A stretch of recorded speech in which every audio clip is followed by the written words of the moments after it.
Professor Brain Brown's research shows that vulnerability fosters good emotional and mental health. It is a sign of courage. We become more resilient and brave when we embrace who we truly are and what we are feeling.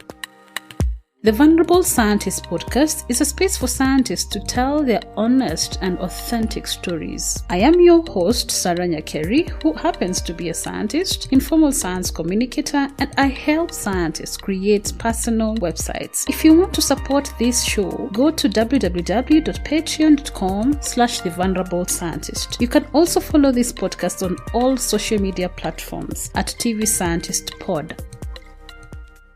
Hello and welcome to the Vulnerable Scientist podcast. This is your host, Sarah Nyakeri, and on this part of the episode, this is part 3 of Dr. Laura Harris' story, and she is a bioinformatician. If you want to know more of her story, you can go to part 1 and part 2 before you listen to this part 3 of the story.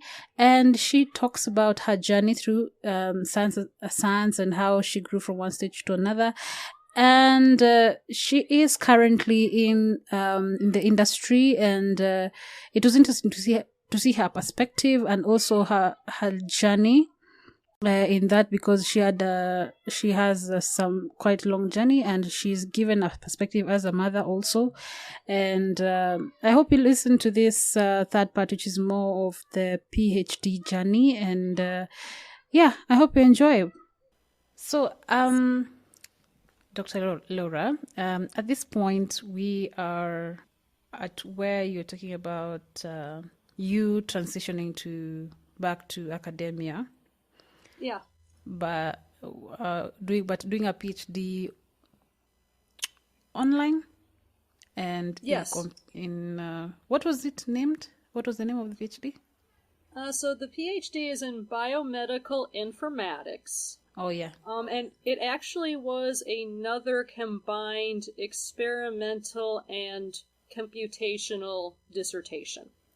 So in that case, the primary focus was on the computation. Mm-hmm. I developed a computational approach that was able to predict pathway activity changes associated with antibiotic resistance in a bacteria called Staphylococcus aureus. People think of it as MRSA. So, MRSA, yes. And so, spell that. MRSA. Well, what does Methicillin-resistant Staphylococcus aureus. Oh, yeah. Say it again in case someone didn't hear that. Yes, methicillin-resistant Staphylococcus aureus. Yeah, and so the computer that I put together predicted that the lysine pathway was associated with antibiotic resistance. Mm-hmm. So then, after that prediction was made, I went to the wet bench, got some petri dishes, grew these bacteria in the petri dishes, and then just played with the concentration of aspartate and lysine, because that's the start and the stop of that pathway. Mm-hmm. And then we found that there were changes associated with the resistance when we played with the concentrations of aspartate and lysine. Mm-hmm. So that ended up being the dissertation. Again, why the cell is using these lysine changes, I don't know. All I was able to do was get a computer to predict it and then verify it, because it had not been predicted before. Then verify it in the lab, right? Correct, yes. Okay. So could you explain to someone just a little bit about what lysine is? What is that? And how does that contribute to... Yeah. All cells, bacteria, human, animal, all cells, have 20 amino acids that they need in order to build proteins. Mm-hmm. Proteins are the building blocks for cells. Mm-hmm. And so some cells are able to make certain amino acids, and then some cells need to ingest or acquire those amino acids. And this is some of the subtle variation between species. Like humans, for example, I think we make 8 of the 20 amino acids we have to eat, the remaining 12. A dog, for example, can make like 16 or 18 of the amino acids. So I guess I can eat my dog for the rest of them. But anyway, I'm not going to eat my dog. But bacteria are no different. So bacteria can make some of the 20, but they still need some of the 20. Yeah. And in the case of Staphylococcus, it actually has this pathway that takes aspartate, which is one amino acid, and converts it to lysine, which is another amino acid. And what I was doing was I was playing with the concentrations. If I gave the cell a lot of aspartate, I would then look at, is that cell going to be more or less resistant to antibiotics?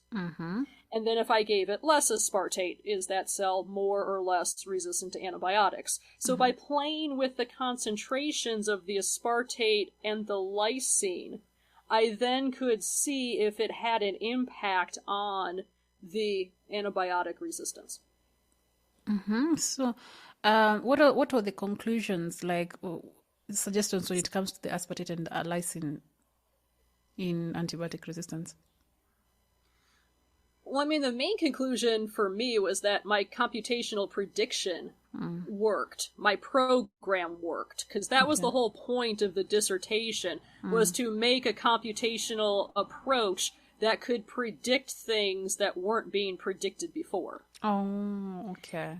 So I never got into the weeds, so to speak, on why the cell is involved in lysine and aspartate with antibiotic resistance. I just know that it is. Okay. Oh, that's interesting. So it is very computational. It wasn't about the science. It was about the methodology. Exactly. Yes. Yeah. Yes. Okay. Great. So this you did it for how long? The PhD? 5 years. Oh, I still teaching, right? Yes, the whole time. So when did you get your PhD? Which year? That was in April of 2020 was when I defended. Technically got it a month later. Okay. And I think at this moment you had mentioned that you are still teaching, right? Yes, that was a fun semester. Because that was also when COVID hit. I defended my PhD 3 weeks into mandatory quarantine. I was terrified that one of my mentors would get sick and we would have to postpone the defense. And in the meantime, I was teaching 5 classes. 2 of them were laboratory classes. And suddenly I had to redesign all of those to fit online. Fortunately, I had 10 years of online teaching experience because I started online when I had my babies. But, I don't want to say no one else. Few other of my colleagues had that experience. So then I ended up kind of helping them transition their classes in a hurry also. I mean, it was a stressful 3 months. Yeah, I can imagine. Yeah. So, you had mentioned when you're starting off into teaching, you are teaching nursing students, right? Yes. And it was not very researchy. It was like units that have to do with medicine. Correct. Right? So, so at this point, Laura? Yes. Is it me or you who has a notification on? It's me. It's because we're starting to get to that 11 o'clock hour. I'll try to shut it up. Okay. So we have like 12? Oh, wait. About 20 minutes. Yeah, 20 minutes. Okay, great. So at this point, what was I saying? Yeah. At this point, you are teaching very non-researchy units, right? A lot of hands-on. Before, you know, like earlier on, you started off with non-researchy units. yes. Then you introduced the research part when you were interested in Python, or how did that go about? Okay, so when I was at University of Phoenix, there I wasn't even teaching nurses. I was teaching like business administration people. What? So the kind of classes I was teaching was very general, like general nutrition, the reason to exercise, mental health, that kind of thing. When I got to Davenport, there I was teaching nurses. So I was teaching like human anatomy and physiology, and I was teaching microbiology, but I wasn't teaching research. It was simply enough for them to be clinicians. Okay. Then when I started the PhD, I got really excited about my research. And I would go into the classroom and I would share with the students during breaks, hey, guess what I just found on my computer? And then they got excited listening to me get excited. Yeah. So then students would come to me and say, hey, Laura, I want to do an honors project for class. Can I do a computer thing for an honors project? Sure, why not? And then another student would say, well, I don't want to do an honors project, but I saw Mike over there got a poster, and I want a poster. Can I do a project for a poster? Sure, fine. Wow. And then, well, I saw so-and-so over there got a paper. Can I come do a project for a paper? Sure, why not? Come on. And these were nursing students, so they knew no programming. Yeah. And I would simply say to them, can you cut and paste? Yes. Okay, well, if you can cut and paste, then I can teach you how to put files together, and I'll do some of the programming if you do the file, data cleaning, and preparation, and we'll work together. Wow. And so we developed a little group of nursing students who then graduated and became alumni. And then some faculty got involved, and we expanded into the wet bench and some other stuff. And that's really how Harris interdisciplinary research started. Yeah. Was just one student, became 2 students, became 15 students that then wanted to just do research, even if it meant cutting and pasting or presenting or writing or whatever they could fit in with their schedule. So at this point, you're training on some computational biology, some. Yes. Yeah. Yes. While still in PhD school, on my own through Davenport. Yes. That's interesting. So, what happens when you finish your PhD? I'm still stuck in the house in quarantine. Yeah. And so I stayed at Davenport for almost a year after that. But I really wanted to get more into research. Because the whole point of me going for my PhD to begin with was to go back and become a study director at Pfizer. That was my goal. And then I had kids, and then I started teaching, and life happened. So I wanted to go back to that. And so I left Davenport for Michigan State University because that was my alma mater. They taught me how to do research. Yeah. And I was hoping when I was there that I would get an opportunity to do research. The challenge became that the department I was at Michigan State viewed research differently than I did. So I was bioinformatic research. I had this bioinformatic research lab from Davenport. But MSU wanted me to do more training-based research. How do people learn to use high-performance computing? And again, I wasn't interested in how people learn. I was interested that they learned. So it very quickly became this situation at MSU where they liked me, I liked them, I did a good job, but it wasn't the job I wanted to do. Yeah.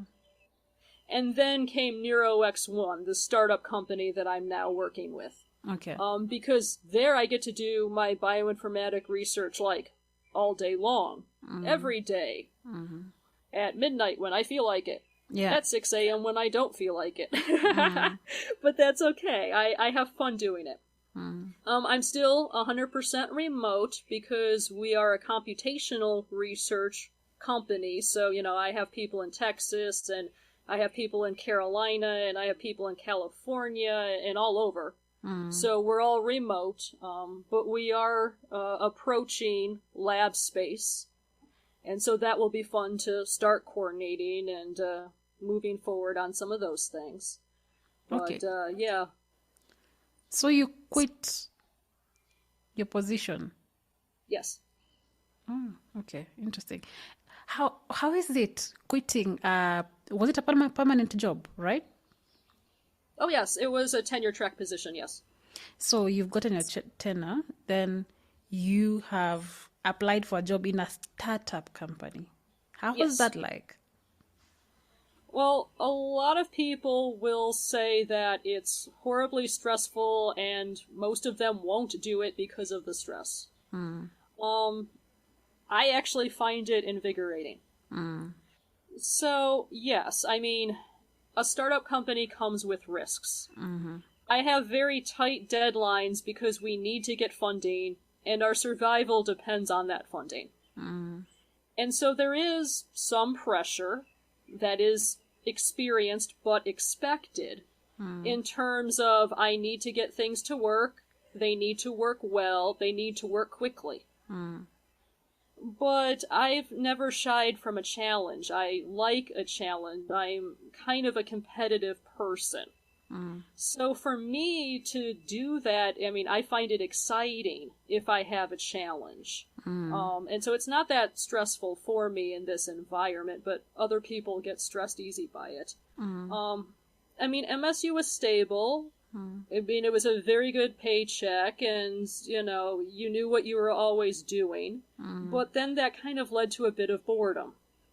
So, here I don't necessarily know what my next project is going to be. And going into neurology now, I'm learning about a bunch of diseases of the brain I'd never even heard of before.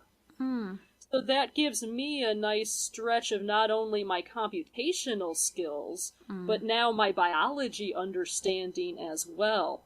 So that's kind of fun. Tell us more about this startup. What is it? What do you do? Tell us more about this startup. Neuro? NeuroX1, yes. NeuroX1, yes. So basically we have about 10 people now. And we're divided into what I'll call 3 main teams. So there's the administrators, the people that are doing the HR, the benefits, they're lobbying for our funding, the CEO, the CSO, the bigwigs, so to speak. So there's 3 people like that. Then there's my team, who are the target identification. So my main job is to use computers to predict gene targets that we can then develop drugs around. And that's the third part. The third part is a team that actually uses computers to design the drugs based on the gene I told them they should develop a drug for. Okay. Now that we're getting computational predictions of drugs, we have to validate in the wet bench. And so I'm starting to work with the company to write those experimental protocols so we can then make the drug in real life, bring it to a laboratory, put it in a petri dish or an animal model, and verify that the computational pipeline for drug discovery and development that we have is accurate. And then, of course, build these compounds until they eventually go to clinic. Yeah. So it's a really grassroots movement to build a Pfizer-like company based on computational science and artificial intelligence and that sort of thing. which I really love doing because I wanted to be a study director in pharma anyway. Yeah. So now I'm really directing studies at the computational side and at the experimental side. Something that you wanted to do early. Why did you want to do it early? Why did you want to go up the ranks? Because initially that's why you wanted to do a PhD, right? Yes. So why did you want to move up? Well, I mean, to me it's boring to always stay in one place, and I like a ladder, and if I can look up, I can get up. So that's kind of my thinking. And I like the autonomy. You know, I like being able to be the person in charge of things. I like being the expert at something. I feel that if you're at that level, you can contribute more to the goal and to society at large. So, you know, the bigger or higher I can climb, the more I can give back. So that's always kind of been my thinking, you know, throughout my whole life. I think I got that from my dad personally. But, yeah, I mean, that's why. I watched all the study directors at Pfizer, and I watched how they could coordinate things and all the different hands, you know, different experiments they were involved in. And that just inspired me to do the same thing. Okay, what are the plan next? Well, what are you planning next? Future plans. Whatever life throws at me, since I'm at life's mercy. I like what I'm doing right now. So I really do like the computational side. I like doing the drug ID. I'm not a huge fan of the drug design, so I'm glad I got a team that does that. Not that I can't, but they're way better at it than I am. Yeah. And then I like the blend between the computational and the experimental. I was developing that when I was at Davenport through the Harris Interdisciplinary Research. But, you know, Davenport wasn't a research place. They didn't have the facilities. So that was a challenge. This, at least, NeuroX1 allows me to get those facilities and to progress my research in that area. But with that said, I do acknowledge I do miss teaching once in a while. So I have continued Harris Interdisciplinary Research as a nonprofit. So then that way, people from underprivileged or underrepresented backgrounds can work with me on a project that is not neurologically related, because, you know, got to keep intellectual property where it is. But then, you know, they get experience in bioinformatics, or they get experience in designing a wet bench component, depending on what the students' needs and background are. I've had some students that are already medical doctors in Nigeria, for example, and they'll come ask for my advice on, well, how can I turn this into a clinical trial? And I'll help them with that. So, you know, that gives me a chance to give back in my spare time, which is something that I learned at MSU. I mean, that section is greatly needed. When I was at Davenport, it was only Davenport students, but at MSU, it became the world. And I found myself going from 15 to 80 students in like a month. Wow. It was overwhelming. I had to shut down. I still am very arm's length with certain, you know, people because I just don't have the support network to handle 80 people again. But now I have an opportunity to build that through taking donations, hiring help. And the more I can take in donations and hire help, then the more people I can reach out to and offer experiences to. So it's one of these things I'm just starting, and seems to have some momentum when I can get the time to devote to it. Okay, I love that you do this Harris interdisciplinary group. Yes. Now, like, it seems like teaching is your first love, kinda. I don't know. You love teaching. It's not teaching per se. It's helping humanity. It's helping humanity. Helping humanity. But yes. What do you really enjoy in that? Like, what part of doing that do you enjoy? I like the fulfillment that comes out of it. So, Helping like, if someone. I'm talking about teaching specifically, there's generally an aha moment that occurs where you can just see the light bulb go on in someone that didn't understand and suddenly does. Yeah. And whether that's me dealing with my daughter teaching her chemistry because she's struggling in her chemistry class right now, or me teaching microbiology to nurses, or me teaching bioinformatics to someone interested in research, there's always that aha moment. So I wouldn't say I like the teaching per se. I mean, people say I'm a patient person. I'm really not a patient person. But I like that aha moment. And I'm willing to wait for that aha moment. But that aha moment isn't exclusive to teaching. I get that aha moment when I discover something new from a computational prediction, or when my experiment at the bench validates something that my computer predicted. Those are all my personal aha moments. Yeah. And so it's those moments that, I really enjoy, that I look forward to, that I keep trying to go after. Okay, so you're planning to keep on doing this? Oh, yes. This NGO thing, and hoping to get more funds for it? Yes. To get funds? Does it have Correct, a website? Yes, it does.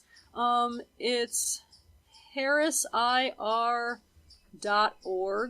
I believe we are just setting the website up now.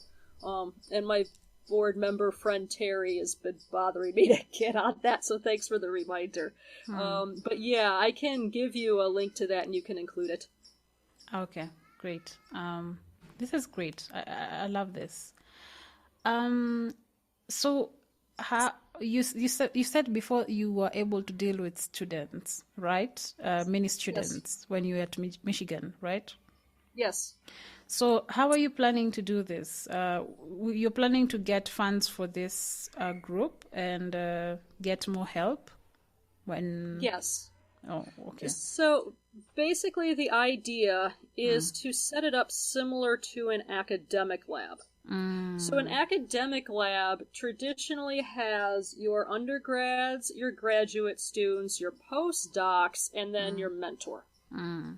So if I then am the mentor, I can then bring people in underneath me at a graduate student or postdoc level, assuming that I can train them and that they're sufficient at the methods, that I use and, can contribute, etc. Then they can teach the undergrads and the high school students. Yeah.